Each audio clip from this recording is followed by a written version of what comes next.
about his management style.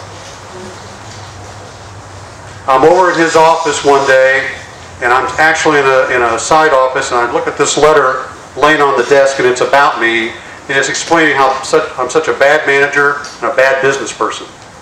I pick it up, I walk into his office, he's on the phone, and I lay it down in front of him.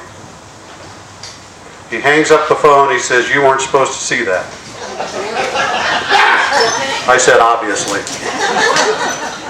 I resigned again, and I'm driving home, and this was from Mansfield, Ohio, which is about a 3.5-hour trip to Indianapolis. And I'm thinking about Fort Wayne and Central Soya, and I'm going, a wife, 3 kids, a dog, a mortgage, I'm in trouble.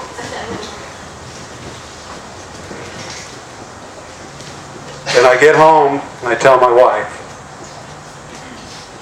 And she says, "What are you going to do?" I said, "We will survive. We're not going to take unemployment. We're not going to take any government handouts. We are going to start our own company."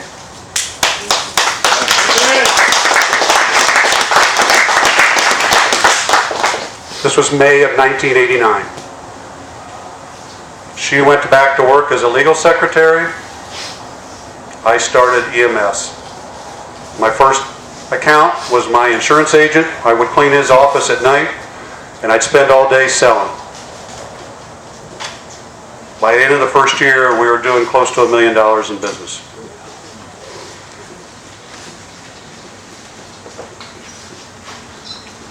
And my intent was we were going to do things the right way. We were going to treat people right. We were going to be ethical. We were going to run our business with character. And we were going to take care of our customers. And we were going to survive. And we began to grow. And by the mid-1990s, we were a pretty good-sized company. And in our industry, which is an entry-level industry, you don't see a lot of people getting benefits. I wanted my people to have benefits, so we started providing health care and vacation and holiday pay and all those things. We continued to grow until the day we're in 37 states. We have over 5,000 employees.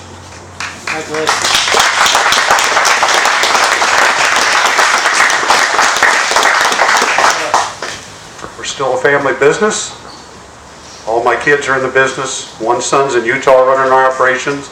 One's in Atlanta selling. My daughter's in our corporate office. My wife's in the business. My brother-in-law's in the business. My son-in-law's in the business.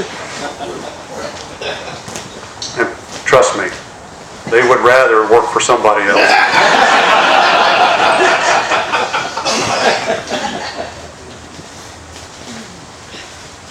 We were trying to do the right things, and I think it showed in our business model and our growth. Some of our growth was from sales, internal sales, some from acquisition. About 3 years ago, we really took on a big step. We bought a fairly large company who had rolled up other cleaning companies. One of those companies was the guy I worked for when I started in the cleaning business.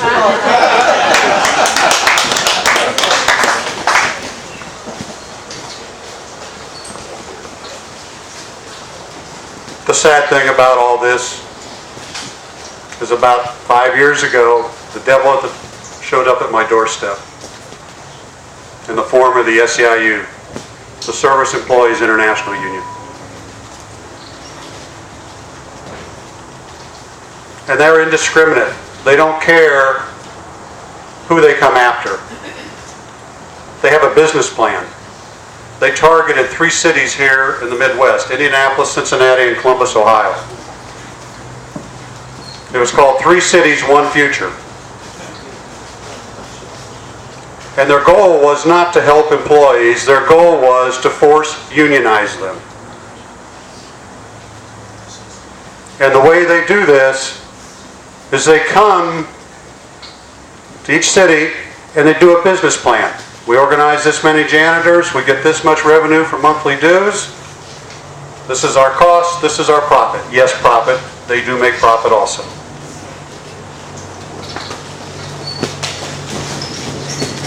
And the way they do it is they call you up. And they called me up in 2005. They said, we want to talk to you. We want to help your employees. And I ignored them. Then they started sending me emails and leaving me voicemails threatening me that if I didn't talk to them, things would happen. So finally in 2006 I met with them. And they wanted me to sign a neutrality agreement. Has anybody ever heard of the Employee Free Choice Act? See, that's a pretty small percentage. That's one of the problems we have in this country. It's also known as card check. Okay? But what that is they don't want to have a secret ballot election for union organizing campaigns and union membership. They want to force people to sign cards, and when they get 50% plus one, then you'd be unionized. Well, I'm sitting at lunch with these gentlemen. They're Midwest president and contract manager, and I've got my attorney sitting next to me in downtown Indianapolis.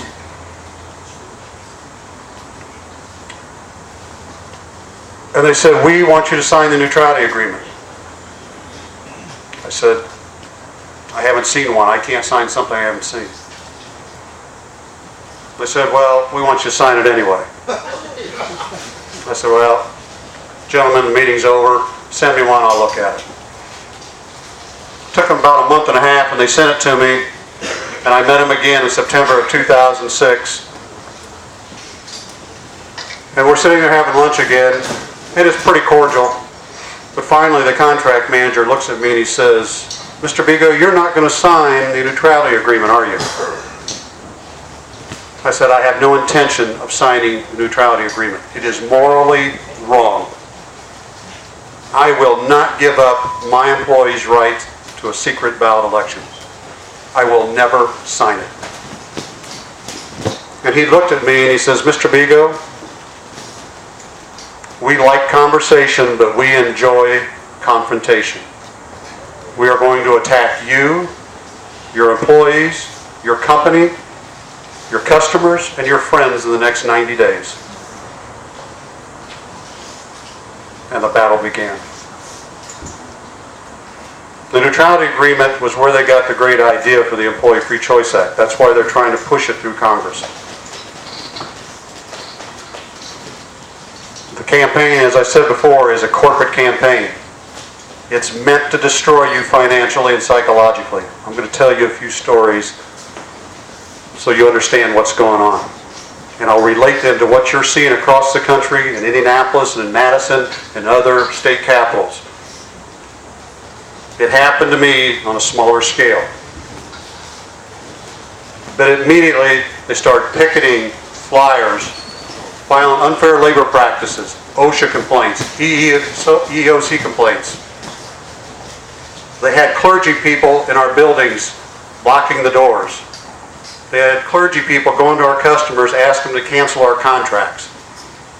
They'd send 7 to 8 page letters to all of our customers across the country asking them to cancel our contracts and tell them that we were terrible people that were abusing our employees every night.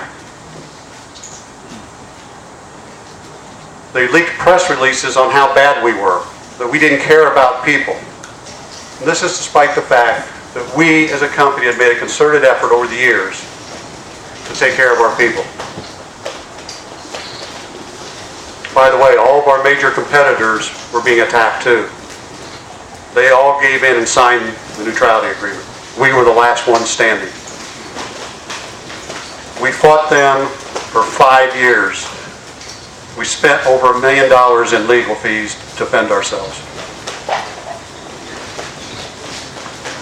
Death by 1,000 cuts. Let me tell you a couple stories.